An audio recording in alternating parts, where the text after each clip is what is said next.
শুভ সকাল বন্ধুরা, কি অবস্থা, কেমন আছো? আশা করি অনেক অনেক ভালো আছো। আমি এটা মিষ্টি কুমড় বলে, তো আমাদের এলাকায় এটা মিষ্টি লাউ বলে থাকে।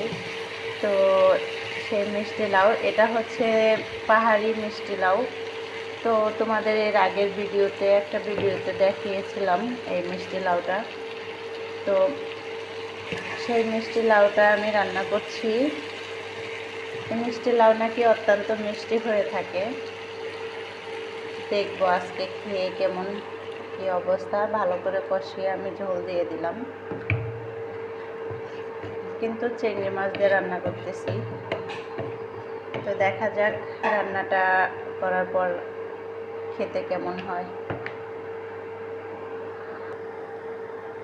অলমোস্ট আমার রান্নাটা শেষের দিকে। তো দেখা যাক রান্নাটা কেমন হয়েছে, অবশ্যই তোমরা কমেন্ট করে জানাবা। তো দেখা যাক খাওয়ার পরে কেমন হয়। আর একটু ঝোল শুকাবো আমি অবশ্য।